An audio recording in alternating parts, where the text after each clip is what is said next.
한 주간의 정치 이슈 속 궁금증을 풀어보는 시간입니다. 정치와이. 오늘도 왜 질문 많이 해보겠습니다. 김준일 시사평론가, 최수영 정치평론가 나와 계십니다. 두 분 어서 오십시오. 네, 안녕하세요. 네. 자, 어제 운영위원회와 정보위원회 국정감사 끝으로 이재명 정부의 첫 국감 일정은 끝났는데 먼저 요새 유행하는 게 총점이라서요. 몇 점 주시겠습니까? 저부터 할까요? 저는 네. 뭐 과락이죠. 과락. 아이 그럼요. 60점 이하입니다. 네. 이번은 뭐 아무리 잘 줄래도 잘 줄 수가 없었고 네. 실질적으로 뭐 과거의 국감을 보면은 그럼에도 불구하고 뭔가 저희가 이건 참 의미 있었다고 얘기하는 거 한두 가지가 있었는데 이번에는 정말 제가 자주 표현하지만 조이대로 시작해서 최민희를 들렀다가 김현지로 끝난 국감.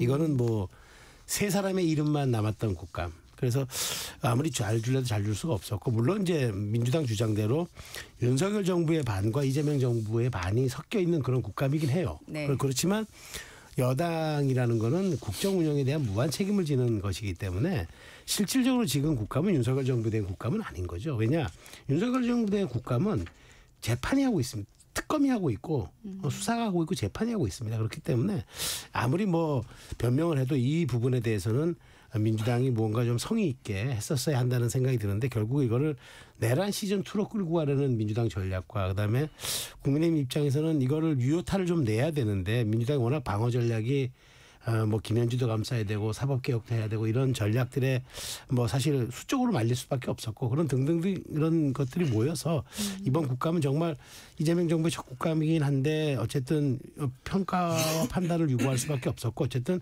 현상적인 그 평가를 내린다면 낙제점 이하다 이렇게 저는 규정하겠습니다. 네.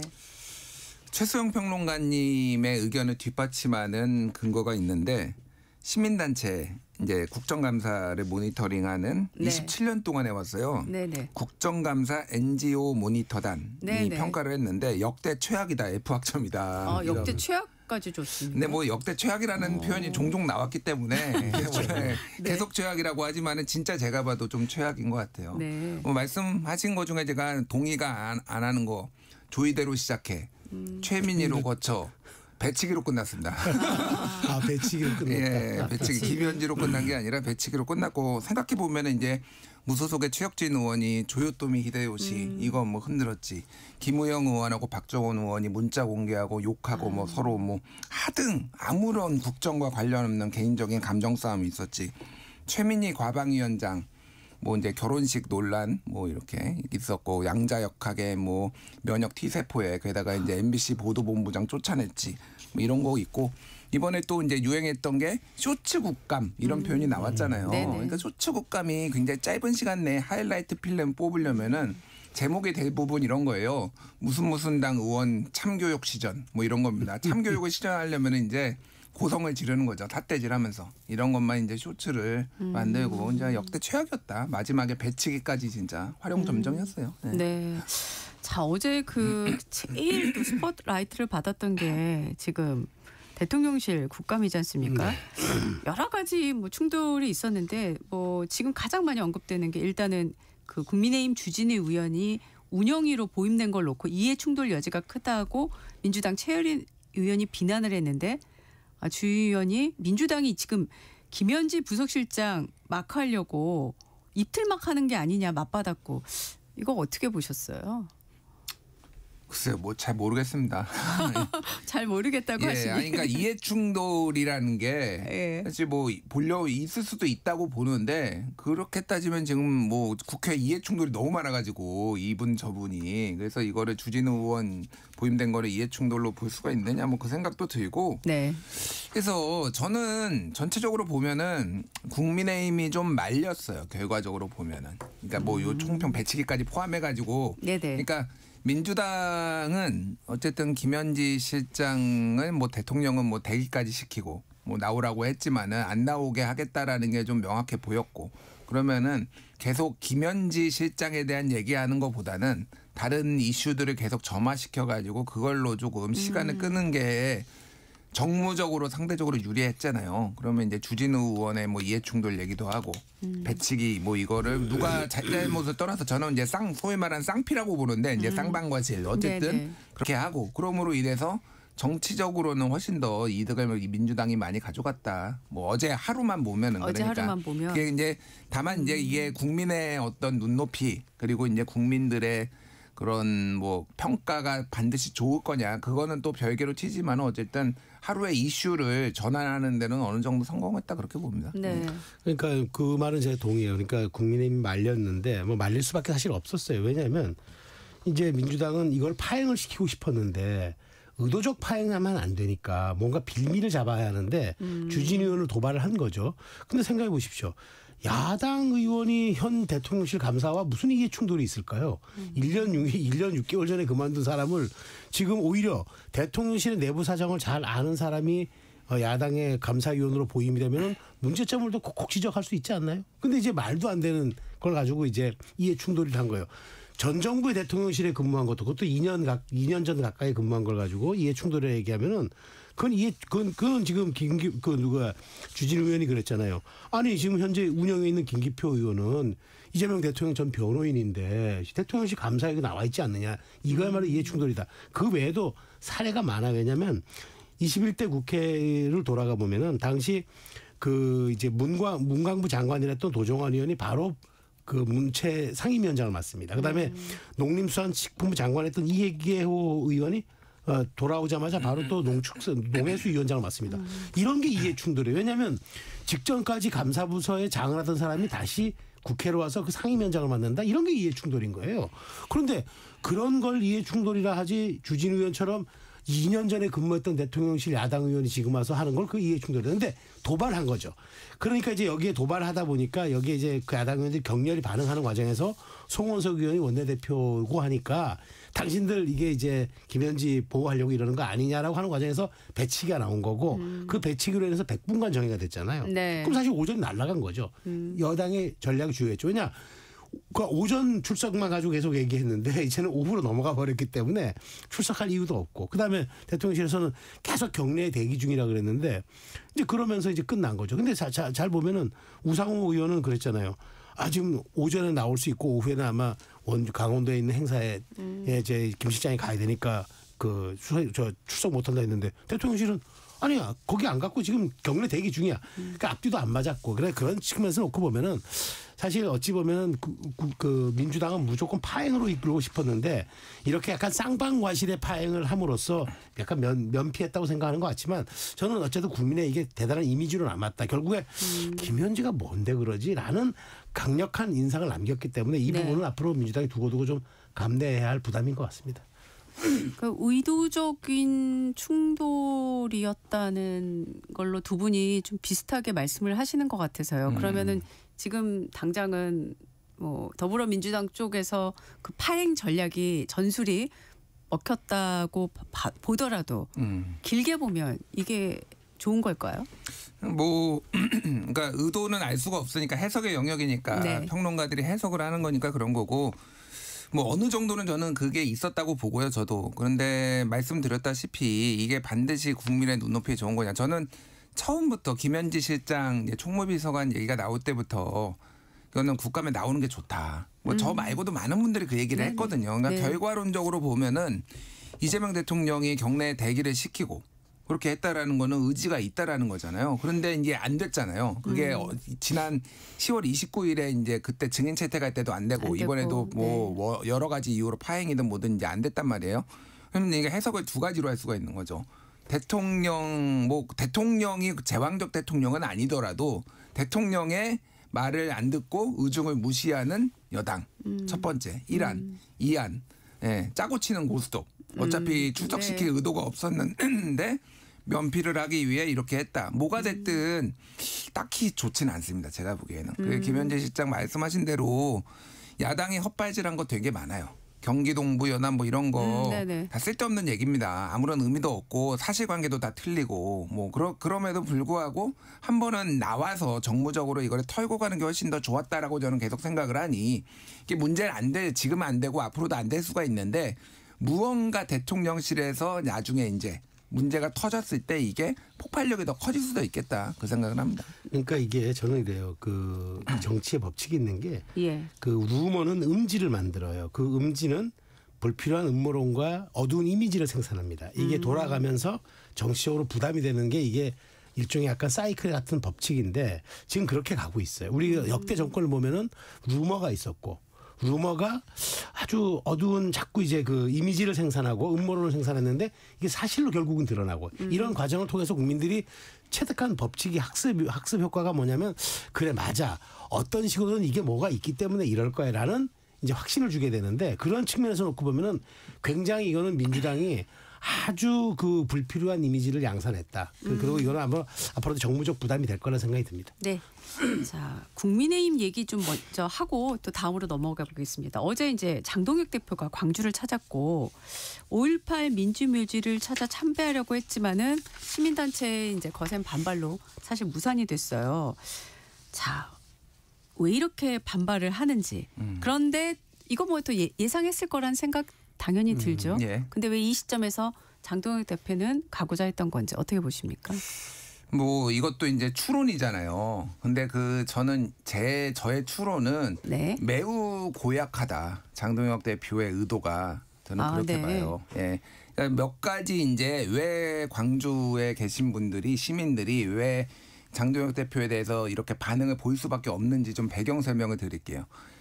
하나는 일단 5.18을 경험했는데 5.18이 왜 어떻게 시작했죠? 전두환의 12.12 쿠데타 그리고 5.17의 비상계엄 확대 네. 그 다음에 5.18이 벌어진 거잖아요. 그러니까 비상계엄이라고 하면은 트라우마가 있는 거예요. 그러니까 이번에도 윤석열의 비상계엄 때문에 지금 굉장히 놀라고 화나고 이런 상황인데 장동혁 대표는 계엄은 하나님의 계시다. 뭐 하나님의 뜻이다. 이런 취지의 얘기하고 윤석열 전 대통령 면회 가고 사실은 이제 윤호개인 세력하고 절연하지 못하고 있는 본인은 뭐 중도 확장도 하고 뭐 민생도 챙기겠다고 하지만은 오락가락 행보를 하고 국민들은 그렇게 보고 있는데 아니 지금 계엄을 옹호한 사람이 지금 온다고?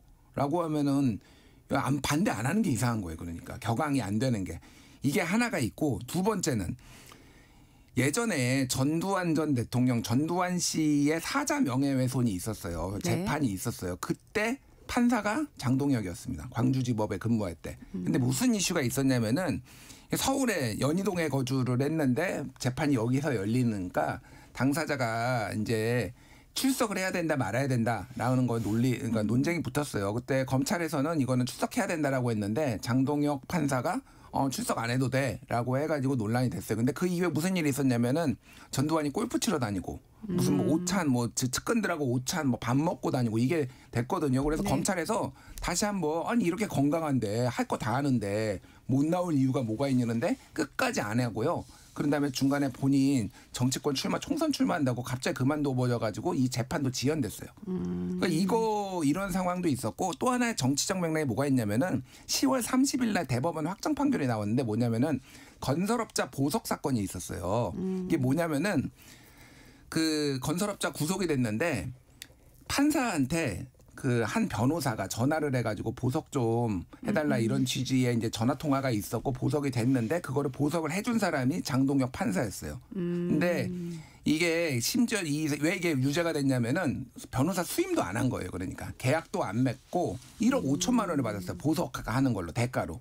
그러니까 근데 판사 출신 변호사였거든요. 그러니까 예전에 서로 알고 지내는 이런 걸로 해가지고 갑자기 이거 딱 해버리고. 보석해버리고 그다음에 같은 시기예요. 그리고 총선 출마로 그만둬버린 거예요. 그러니까 이런 사건들이 지금 1년의 과정들이 다 있거든요. 근데 박수 받을 거라고 생각하냐? 이거는 오히려 지금 광주 쪽에서는 야 이거 막을 거 뻔히 아는데 사람들 격앙시켜가지고 오히려 보수 결집하려는 거 아니냐. 이렇게 보는 시각이 상당히 우세합니다. 아 그래요. 네. 근데 그렇게 해석하기에는 네네. 지금 당대표의 위치라는 게 지금 사실 그 지금 우리 김준일 평론가가 얘기하신 과거의 이야기를 지금 여기에 네. 연동시키기에는 조금 미약하죠. 왜냐하면 그거는 판사 시절에 있었던 이제 뭐 주장일 뿐들이고 네. 사실은 이제 당대표가 돼서 내려갔는데 그 뭐 이게 이제 서진 전략이든 뭐든 그런 전략을 떠나서 네. 국민의힘의 강령에도 5.18 민주화 정신을 계승하고라는 강령이 있어요. 당의 강령이 있어요. 예, 그 당의 대표가 내려갔는데 글쎄요. 굳이 그런 이제 그게 더 촉발 요인이 됐다 그러면은 오히려 5.18 그 시민단체들이 굉장히 좀 편협한 것도 아닌가요? 오히려 그런 이유로 당대표가 왔던 것을 막았다. 이건 사실 논리적으로 성립이 안 되는 거고 거꾸로 이제 지금 뭐 내란 정당임을 이제 그 부각하기 위해서 이제 당시 왜 윤 전 대통령 면회 갔느냐 이런 이제 주장들은 할 수 있으나 그럼에도 불구하고 당 대표가 공당의 대표가 왔고 그다음에 국민의힘도 우리가 만일 개헌하게 될 경우에 5.18에 대한 그 헌법 조항에 넣을 수도 있다고까지 얘기를 했는데 그런 정당의 대표가 왔으면은 그래도 묵념 정도와 헌화와 추모 정도는 해주는 게 맞지 않는가요? 저는 그래서 굳이 이런 식으로까지 막는다는 게 자 뭐 정치적으로는 그러면은 호남에서 그 5.18을 독점하려는 것 아니냐 오히려 이런 해석을 알 수가 있는 거예요. 그러니까 5.18은 그 누구도 독점할 수도 없는 거고 특정 정파나 특정 지역의 전유물이 아닌 거죠. 근데 오히려 그러면은 내란 정당이라고 얘기하는 사람이 와서 5.18을 참배하면은 그래 당신들 왜 이런 정신을 갖고 정치해라라고 얘기를 해야 되는 것 아닙니까? 거꾸로 그렇게 막고 양복 단추 떨어지게 잡아당기고 거의 그렇게 좀 약간 뭐 폭력적인 모습으로 행사하는 게 과연 이게 온당한 것인가? 근데 저는 장동혁 대표 입장에서는 저는 계속 가야 된다고 생각을 해요. 그러니까 설령 그렇다고 하더라도 앞으로 가면서 내가 이게 일회성이 아니라 내가 앞으로도 본인 공약도 했고 그래서 한 달에 한 번씩 가겠다. 전 다음 달에도 가야 된다고 생각을 해요. 그런 측면에서 저는 이번에 한번 그 세게 이렇게 한번 그 저항을 받았지만 다음에 또 이럴까라는 생각이 들어요. 왜냐하면 계속 가는데 계속 이럴 겁니까? 그 광주 시민들이 항상 그 국민의힘 보수정당 계열의 이런 당대표 이런 분들을 막은 게 아니에요. 예를 들면 대표적인 게 김종인 비대위원장 5.18 묘역에서 무릎 꿇고 참배한 적이 있고요. 이준석 대표도 가가지고 이제 참배도 하고 뭐 이랬단 말이에요. 한 번도 안 막았습니다. 그분들이 왔을 때. 그분들한테는 진정성을 알고 서진전책이든 뭐가 됐든 이거를 이해를 한 거예요. 드디어 변화를 하려나 보다. 근데 말씀드렸다시피 내란 속에 윤석열을 면회를 하고 거기에 선을 안 긋고 있는 상황에서 이거를 받아들이라고 하는 게 이게 뭐 폭력적이다라고 말씀하시는 게 저는 이해를 할 수가 없다. 지금 월간 강주를 하겠다는 건데 매 달마다 지금 이런 식의 하이라이트 필름을 뽑겠다는 거냐. 먼저 이 내란 윤석열과의 관계에 대해서 먼저 명확하게 밝히는 게 우선이에요. 그걸 안 하고 이렇게 지금 한다? 이거는 불순한 의도가 있다. 이렇게 볼 수밖에 말씀을 없죠. 하셔서 뭐 이런 해석도 나오고 있더라고요. 이게 지금 팩트가 아니고 해석이라서 윤 전 대통령하고 이제 절연하겠다는 것을 염두에 두고 월간 장동혁이라고 하셨나요? 월간 광주. 예. 월간 광주. 예. 매달 가겠다는 이 계획을 내놓은 거 아니냐 이런 얘기도 있던데 어떻게 보세요? 저는 그게 타당하다기보다는 그것도 하나 요인이라고 봐요. 그러니까 지금 장동혁 대표 입장에서는 혼합 전략을 쓸 수밖에 없어요. 권투 선수가 그 오른손잡이가 오른손만 갖고 링에 올라가면은 상대방의 전략 보이잖아요. 근데 왼손하고 섞었으면은 상대방이 방어하기 어려워요. 장 대표 입장에서는 지금 말씀하신 대로 그건 인정을 해야 될 거예요. 강성 지지 세력의 어떤 성원에 힘입어서 당대표가 된 건 맞아요. 그리고 당의 지금 기반도 그렇게 탄탄하지가 않아요. 그렇다 보면은 뭔가 중도와 외연 확장도 해야 되고 당의 지지 기반도 계속 끌어가야 되는 일종의 혼합 전략을 써야 되는데 그런 쌍끌이 전략을 하기 위해서는 무언가 지금 유연성 있는 정책과 그 대중에게 소구할 수 있는 것들 이슈들을 계속 내놔야 되는데 그 본인이 공약도 한 데다가 그런 점에서 자꾸 이렇게 시도를 하다 보면은 자연스럽게 중도가 바라보는 장 대표 입장에서는 이제 윤 전 대통령하고는 이제는 관계가 좀 멀어지고 있는 거네. 그쪽은 이슈가 정리된 거네라는 인상을 줄 수가 있죠. 그런 측면에서 충분하게 그거는 해석 타당한 것이고 혼합 전략은 제가 장 대표가 또 써야 될 일이기도 해요. 아니 선거를 목전에 둔 당 대표가 한 길로만 가고 외길을 고수하겠다? 그게 오히려 잘못된 전략 아닙니까? 그러니까 뭐 여러 가지 선거를 앞두고 고민이 있을 수 있잖아요. 분단위로 입장이 바뀌시는 분이라서 장동혁 대표가 어떻게 될지는 모르겠는데 만약에 그거를 맞다고 하더라도 그거는 광주를 이용하는 거죠. 그러니까 광주를 이용해가지고 내가 태도가 변하고 있다라는 시그널을 준다? 오히려 그 순서가 잘못됐어요. 그러니까 명확하게 입장을 밝히고 윤석열 아니면 윤호개인 세력과의 어떤 관계가 있는지 이거에 관계가 끊어진 입장을 밝히고 하는 게 맞다. 네. 저는 그래서 뭐 어쨌든 정치적인 조언 뭐 들으실지 뭐 드리자면은 월간 강조하는 거 다 좋은데 다음에 찾아가기 전에는 그 전에 입장을 명확하게 밝히는 게 정말 중요하다 생각이 듭니다. 이 말씀을 여기까지 듣고 지금 또 속보가 나와서 이 질문 먼저 드리겠습니다. 지금 국민의힘 추경호 전 원내대표에 대한 체포 동의안이 국회에 제출이 됐는데 방금 전 속보로 내란 특검에서 수사 기한 추가 연장을 요청했다고 하고요. 예, 이재명 대통령이 승인했다는 속보도 있습니다. 자, 일단은 본회의 표결은 당연히 이제 추진이 되는데 어떻게 보세요? 이거 뭐 지금 사실 의석수로 보면은 체포 동의안이 당연히 이제 통과가 될 것 같은데 민주당 쪽에서는 이제 국민의힘도 표결에 동참을 해라. 예. 이제 이런 입장이고 앞에 강승규 의원은 이건 뭐 의총에서 또 얘기를 해봐야 된다. 또 이렇게 말씀을 하셨고요. 이거 어떻게 전개가 될 거로 보세요? 일단 뭐 그 국회 표결은 별로 큰 의미는 없다고 봐요. 그러니까 뭐 이게 국민의힘이 들어오든 안 들어오든 지난번에 권성동 의원 때도 뭐 들어오네 안 들어오네 막 논란이 있었지만은 지금 아무도 기억하지 못합니다. 그냥 권성동 구속됐구나 이것만 사람들이 기억을 하니까. 그래서 뭐 불체포 특권을 내려놓겠다고 하지만은 내려놓은 게 아니죠. 내려놔진 거죠. 소수당이니까. 예.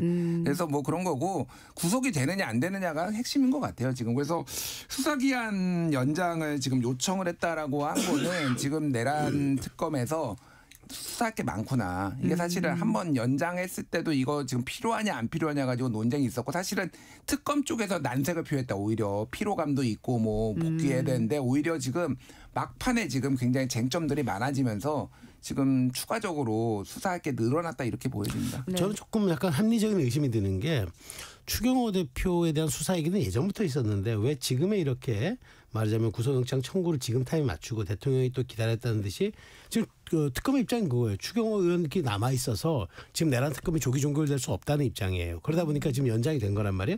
약간 뭔가 짜고 치는 것 아니냐 약간 생각이 좀 들어요. 이쪽에서 쿵 하니까 이쪽에서 짝 해주는 그런 느낌이 들고 네. 첫 번째. 네. 두 번째는 이제 이게 지금 13일 날에 이제 아마 보고가 그러니까 국회로 부의가 돼서 27일 날 표결하는 걸로 지금 잠정 합의가 된 것 같은데 이게 아마 지금 본회의 일정이 없기 때문에 뒤로 약간 밀린 것 같아요. 근데 이게 이제 27일이면 사실 이번 달 하반기고 사실 어찌 보면 이제 예산 정국의 마지막 이제 그렇죠. 이거 왜냐하면 12월 2일이 이제 예산안 통과 이제 법정 시한이니까 그렇게 놓고 보면 이제 사실상 추경호 의원에 대한 이제 특검 수사가 어찌 보면 이제 특검 수사의 마무리가 되고 정점이 될 것 같은데 이게 이제 중요한 분기점이에요. 왜냐하면 구속이 되느냐 안 되느냐가 사실 여야 입장에서는 이게 천양지차가 되는 겁니다. 그러니까 저는 이제 일종의 이제 동의안, 그러니까 이제 체포 동의안은 저도 아마 가결될 가능성이 높다고 봐요. 왜냐하면 의석수가 안 되니까. 네네. 그래서 이제 그렇다면 당당하게 이제 난 이제 내가 가서 구속 적부심을 받겠다라고 얘기하는 게 맞아요. 맞는데 과연 그럼 여기에서 이제 어떤 일이 벌어질 것이냐. 근데 이게 27일이면은 정말 이게 아마 전국 분수령이 될 것 같다는 생각이 들어요. 물론 27일 날 표결하고 네. 이제 2, 3일 후에 이제 구속 적부심이 나오겠죠. 네네. 이제 그게 그러면은 이제 거의 예산을 앞두고 이제 마지막 변수가 될 것 같은데 그게 지금 시기적으로 특검이 여기 맞춘 게 아닌가 하는 생각도 좀 드는 게 사실 추경호 의원 얘기는 처음부터 나와가지고 오히려 가장 먼저 조사를 받고 이제 해야 될 사람이 추경호 의원 아니었냐 당시 원내대표 얘기가 나왔는데 가장 뒤로 밀린 것이 저는 일종의 약간 그 지금 특검 시기 연장과 좀 맞물린 것도 아니냐 이런 의심도 있는데 어찌 되었건 27일 그 적부심에서는 아마 통과될 가능성이 높고 아무리 네. 이제 뭐 국민의힘이 뭐 자율투표라고 또 방어하더라도 큰 의미가 없고 네. 구속되느냐 마느냐가 아마 네. 이 올 하반기 정도가 가장 큰 분수령이 되지 않을까 싶어요. 어떻게 보세요? 구속 가능성은요? 지금까지 나온 그 이제 언론 보도로 알려진 구속영장 내용만 보면은 구속 안 될 수도 있겠구나. 그러니까 무슨 얘기냐면은 이게 10시 59분부터요. 12시인가 자정 0시 3분 그러니까 1시간 4분 동안 장소가 4번 바뀌고 거의 15분마다 바뀌거든요. 그리고 윤석열 대통령 전화 받고 이제 또 그 직후에 바꾸고 뭐 그런데 이제 추경호 원내대표 측의 전 원내대표의 얘기는 뭐냐면은 아니 윤석열 전화 받고 이게 만약에 방해할 목적이었으면은 당사로 오라고 해야지 왜 국회로 오라고 했거든요. 그러니까 근데 또 바뀝니다. 그거를 그 당사로 또 가라고 또 하고 바꾸죠. 심지어는 네. 0시 1분에 국회의장이 자 모두 본회의장으로 모여주십시오 얘기를 했는데 0시 3분 2분 뒤에 당사로 오라라고. 네네. 그러니까 사실 얘 정황 증거로 보면은 명확한데 그 내용들을 보면은 약간 추론이나 이런 것들이 상당히 많이 들어가 있어요.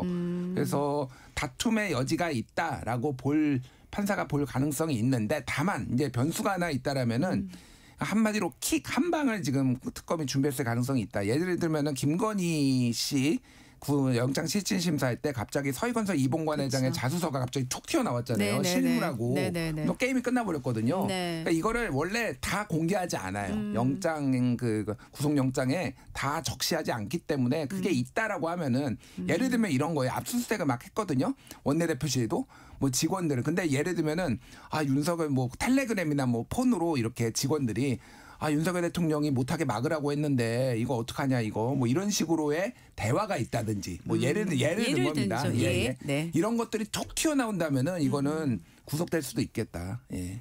근데 저는 저도 구속이 안 될 가능성이 높다고 보는 이유가 제 영장이 너무 부실해요. 영장 청구를 내용을 보면은 뭐 이런 것도 있다 그래요.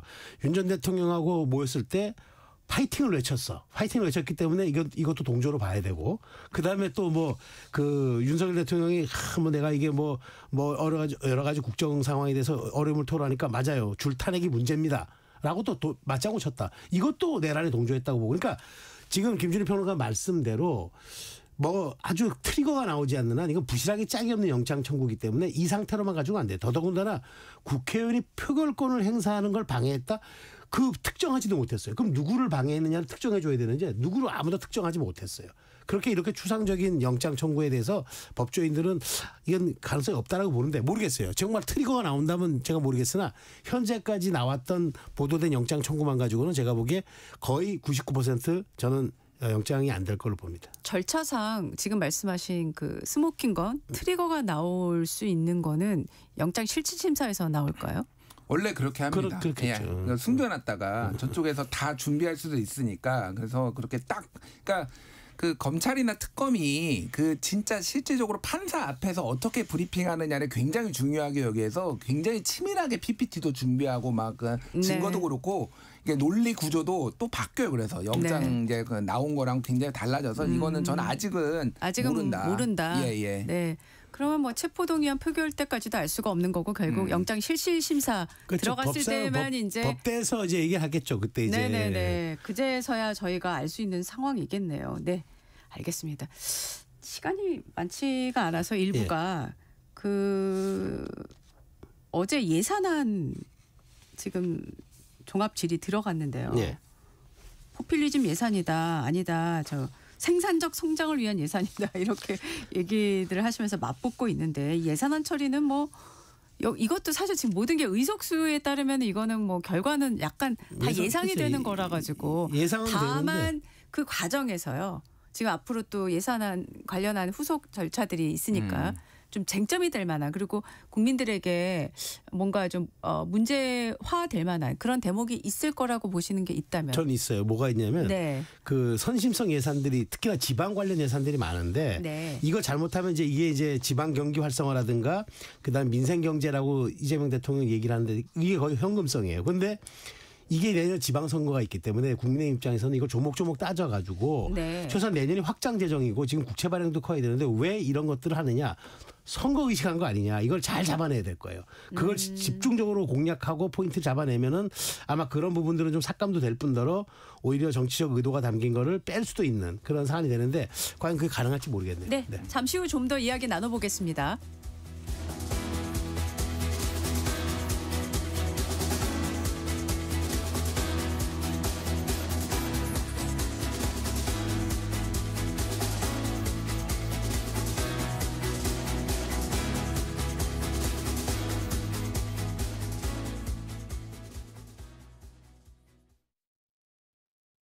잠시 후 8시 반부터 일부 지역국에서는 해당 지역 방송을 보내드립니다.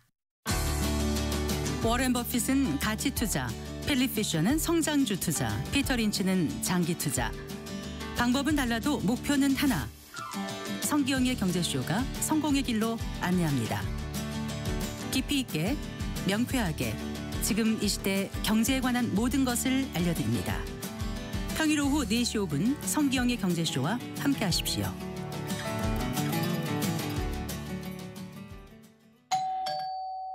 편지 왔습니다. 퇴근길 지친 당신에게 힘이 되는 뉴스를 전해드립니다. 매일 저녁 5시 5분 당신과 함께 읽는 세상 이야기 KBS 1라디오 뉴스레터 K 지금 시각은 8시 30분입니다. KBS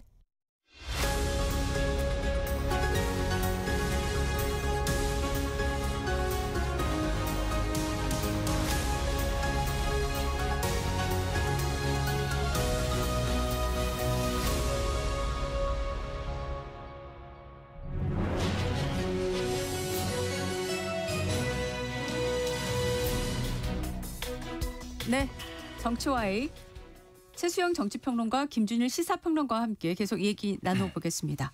자, 예산 관련 얘기를 했었는데 지금 잠깐 얘기를 하시다가 네, 그 선심성 예산이 이제 수면 위로 부상할 수 있다라고 네. 얘기를 하셨어요. 조금 더 설명을 해주시죠. 그러니까 이제 그 이재명 대통령은 내년 민생이 어려우니까 확장 재정해야 된다면서 이제 뭐 그 이제 뭐 상품 지역사랑 상품권에다가 네. 지방 활성화 지방 쪽 활성화 예산. 그걸 네. 많이 넣었어요. 많이 넣었는데 어쨌든 내년에 지금 국채 발행이 110조 가까이가 이루어지고 지금 이런 식으로 되면은 이거는 확장 재정이라는 게 정말 불효불급한 거 빼고 긴급한 데 쓰고 그 경기 부양이 돼야 되는데 지역 활성화라는 명분은 있는데 실제 이게 내년 지역 활성화가 6월 달에 지방선거가 있다 보니까 여기에 맞춤형으로 되는 것 아니냐는 이제 의구심 사수가 있는데 야당이 그런 포인트를 잘 집어야죠. 그러니까 정말 조목조목 어떤 것들은 불효불급하고 이런 것들은 선심성 예산이고 이거는 정치적 의도가 있는 이건 선거용 예산이다.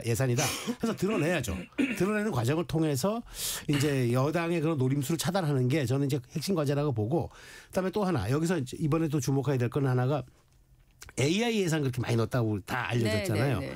근데 AI 예산에 기본적으로 수반해야 되는 게 전기예요. 전기 인프라예요. AI는 전기와 동의어예요. AI가 그 지금 그 GPU 저장 장치 그 지금 엔비디아에서 주는 것만큼 하려면요 원전 1기가 들어가는 정도의 전력 수요가 필요하다는 거예요. 그러면은 과연 우리가 지금 그 여름이든 겨울이든 되면 전력 수요가 팽창할 때 되면은 맨날 전기 수요를 걱정하는데 과연 그런 인프라가 돼 있냐. 그러니까 AI에 집중하는 만큼 그런 전기 인프라를 지금 하고 더군다나 친환경이라고 얘기하면서 자꾸 이제 원전을 없애려고 하는 이런 부분에 대한 그런 논리적인 공세들을 야당이 얼마큼 펼쳐지느냐. 그것도 한번 좀 들여다볼 대목이라고 생각합니다. 네.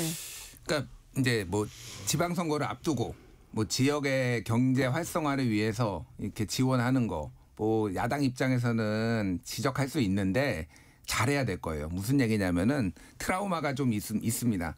2020년에 코로나19 팬데믹 왔을 때 그때 총선을 앞두고 재난지원 문재인 정부 때 재난지원금 그때 한다라고 했을 때 야당에서 그 난리가 났잖아요. 이거 돈 살포다 그랬는데 그 막판에 그거 반대해가지고요. 미래통합당이 폭망했어요. 103석으로 폭망했습니다. 그거는 뭐 제 분석이 아니라 거의 그 당시에 모든 그 분석이 나왔어요. 그러니까 민생은 오히려 외면해 사람들은 지금 이렇게 경제가 안 좋고 지금 완전히 다 죽게 생겼는데 무슨 얘기냐 이런 거거든요.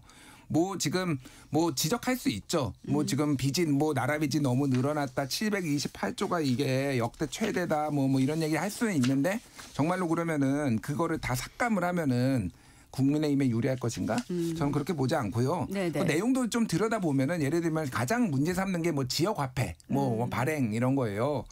근데 24조 원을 발행하기 위해서 이쪽에서 이제 소위 말해서 깎아주는 거잖아요. 그게 이제 1조 1,500억 원이에요. 그러니까 전체 728조 중에 지역화폐 이 발행 지원을 위해서 1조 1,500억 원도 못 쓰나요? 전국에? 그러니까 이게 너무 이제 그런 좀 꼬리표, 딱지 붙이기 이런 게 좀 제가 보기엔 심하다. 물론 그것도 뭐 아껴 써야 되지만은 그거 만족도도 국민들도 높고 필요하다라고 지금 많이 생각하시는 분들도 있으니까 이게 줄을 잘 타야 된다. 제가 보기엔 국민의힘이. 예. 줄을 잘 타야 된다고 얘기하셨는데 그러면 지금 이제 국민의힘에서 지적하고 있는 또 예산 항목이 특활비잖아요. 부활, 특활비 복원. 이건 어떻게 보세요? 뭐 민주당 입장에선 내로남불이죠, 솔직히. 그러니까 특활비 많이 깎았잖아요. 그러니까 이게 어떻게 스탠스를 잡아야 돼? 사실 대통령실 특활비도 이제 그때 삭감했다가 그게 이제 이게 이재명 정부 때 하면서 다시 정권 초기에 살려가지고 뭐 이런 문제가 있었잖아요. 이렇게 그래서 그러니까요. 입장이 바뀌면서 약간 서로 이상해질 수도 있어요. 사실은 이 특활비를 다 살려야 된다라고 하면은 사실 그게 좋아할 수도 있습니다. 민주당이. 왜냐하면 본인들이 정권을 잡고 기관을 원활하게 운영하기 위해서는 특활비가 좀 필요하거든요. 해보면은 특활비 필요한데 그러면은 야당이 저렇게 요구를 하니 와 우리가 대승적으로 특활비를 살리겠습니다. 이렇게 할 수도 있는 거예요. 그러니까 이게 반드시 이게 어떤 누가 유리하고 불리하고 그런 상황이 아니라는 거죠. 근데 뭐 특활비에 대해서는 민주당이 한번 그래도 공식적인 사과를 해줘야 돼요. 아니 대통령실 특활비 제로를 만들어 가지고 어쨌든 뭐 그것 또한 윤 전 대통령 입장에서 보면 그것 또한 자기가 계엄의 발동의 이유도 됐다는 것 아닙니까? 이제 그런 측면에서 사실 특활비를 이렇게 다 복원하는 건 결국은 필요한 돈인데 전 정권에서는 한 푼도 못 쓰게 했다는 것은 이건 사실 어찌 보면 형평에 맞지도 않을 뿐더러 정치적인 도의에도 어긋나는 건데 우리가 다시 정권을 잡아서 이걸 쓰려고 하니 이건 좀 미안하다. 라고 얘기하는 건 정도 해줘야죠. 그게 정치의 도의죠. 이런 식으로 정치를 올와나싱의 그 전무 아니면 전부 게임으로 가는 건 그건 온당하지 않아요. 그래서 특활비 부분은 살리되 사과하고 국민들에게도 양해를 구하는 게 맞다라는 말씀드립니다. 네. 이번 주 정치권의 또 화두 중에 하나가 재판중지법 철회였지 않습니까? 철회로 시작을 해서 명청 갈등으로 지금 가고 있는 그런 상황인데 일단 지도부가 이제 엇박자를 낸 거냐 아니다. 문진석 부대표는 저희 프로에서 지도부 차원에서 애초부터 논의한 게 아니다. 또 얘기하셨고 또 유인태 전 장관 같은 경우에는 이제 또 언론에 나오셔서 인터뷰에서 아니 또 연락을 했다더라. 대통령실에서 근데 당대표한테 그거를 아니다 해야 된다라고 해서 간 거다. 또 뭐 이런 얘기가 있고 설왕설래합니다. 어떻게 보셔요? 근데 박수현 그 당의 수석 대변인이 지난주 주말에 긴급 기자간담회를 열어서 재판중지법을 국정안전법을 하겠다고 얘기했는데 그게 당의 공식 입장이 아니라고요? 박수현 수석 대변인이 당의 수석 대변인이지 누구 개인 대변인입니까? 그러니까 저는 이게 당의 조의를 거친 거죠. 거쳐서 제가 보기에 우리가 대통령실에 가려운 데를 한번 긁어주자고 한 건데 그게 전혀 이제 엇박자가 난 거죠. 아니 지난번 미국 순방 때는 조의대 대법원장을 끌어들여가지고 순방 성과를 엉망으로 만들더니 이번엔 에이펙 끝나자마자 얘기를 또 끌어들여. 그리고 이거 진짜 이 법안이 정말 하게 되면 대통령실에 체면이 안 쓰는 게 이 원래 재판중지법이라고 하는 게 있긴 있어요. 그게 이제 주로 금치산자들 이런 사람들의 재판 받기 어려운 사람들 위해서 제한적으로 이거를 이제 명문화시킨 건데 현직 대통령이 당선했기 때문에 재판 중지를 시킨다라는 걸 명문화하자는 거는 그 비슷한 동료를 올리려는 얘기잖아요. 그리고 지금 당장 뭐 그 재판 하겠답니까? 그러니까 이게 지금 정무적으로도 제가 보기에 이거는 판단이 너무 오버한 거다라고 대통령실이 판단한 거예요. 그래서 경례를 반발했는데 그래서 나중에 박수현 의원하고 강훈식 비서실장이 만났을 때 약간 서먹하게 되고 약간 뼈 있는 농담을 주고받은 이유가 우리 진심이 이거였는데 하고 대통령실은 당신들이 좀 너무 오버한 거 아니야 하는 과정에서 약간 서로 어색한 점들이 있었던 것 같아요. 근데 어쨌든 이거는 민주당이 오버한 게 맞습니다. 간단히 말씀드리면은 호적 이름 바꾼다고 사람이 바뀝니까? 이게 재판중지법 정말 웃기는 얘기였었어요. 저는. 그러니까 이게 문진석 이제 정확하게 직함이 원내 운영 수석 부대표잖아요. 네. 그러니까 뭐 쉽게 얘기하면은 원내대표 사람이에요.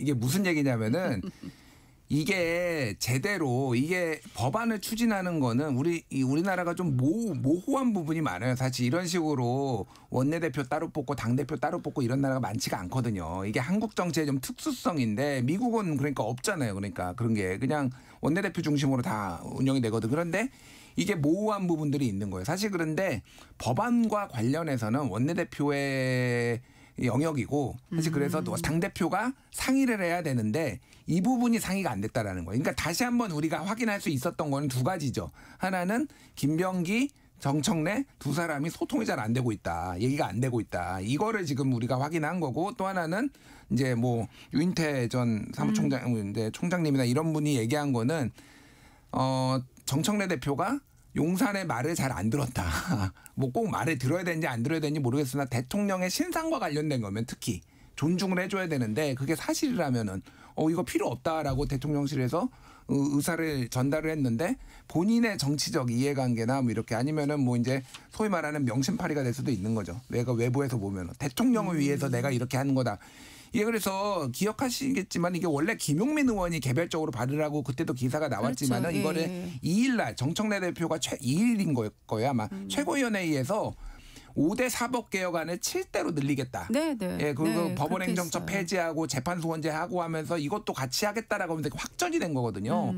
그러면은 그 상황이 어떤 거냐? 그러면 에이펙 정상회의가 끝나고 정청래 대표는 이제 본인의 초점을 개혁으로 지금 승부수를 건 거예요. 그래서 검찰개혁, 검찰청 폐지하고 추석 때 그리고 이제 사법개혁 연내 마무리하고 언론개혁도 그 다음에 하고 이제 쫙 이제 총선으로 아니 지방선거로 가는 이런 그림이었는데 당 대통령실의 입장에서는 에이펙이 끝난 게 아니다. 그리고 뭐 좀 편하게 얘기를 하면은 이렇게 협상 잘했고 이렇게 외교 잘했는데 한 달은 뽑아 먹어야지.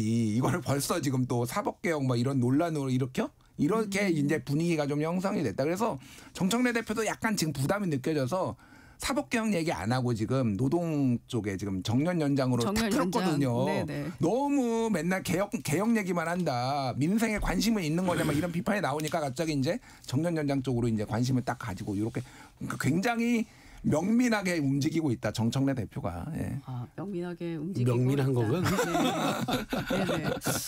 그러면 명청 갈등이라는 시각은 사실이죠, 뭐. 아니 그걸 어떻게 부인할 수 있어요? 아니 실질적으로 지금 엇박자가 두 분이 의견이 일치하시네요. 아니 계속 당장 박수현 의원하고 저 강훈식 비서실장하고 약간 그 정말 약간 어색했던 그런 부분들이 그 당에 지금 당과 지금 대통령실에 약간 엇박자가 나는 거예요. 근데 지금 이 정청래 대표는 그거겠죠. 지금 말씀하신 대로 연말까지 이른바 본인이 주장하는 개혁 입법. 이제 이쪽에서 보면은 개혁은 아니고 본인이 이제 선명성을 내세우고 있는 그게 개악일 수도 있는 거지만 어쨌든 그런 강성한 강경 이미지를 가진 그 당원들에게 조금 소구하는 것들을 마무리해 놓고 내년에 이제 급변침을 해서라도 지방선거를 하겠다는 건데 그 일이 그렇게 됩니까? 근데 대통령실은 지금 국정 운영을 전반적으로 해야 되고 그다음에 중도든 뭐든 다 안아야 되는 입장에 있다 보니까 배치가 되는 거예요. 근데 거기서 갈등이 없다?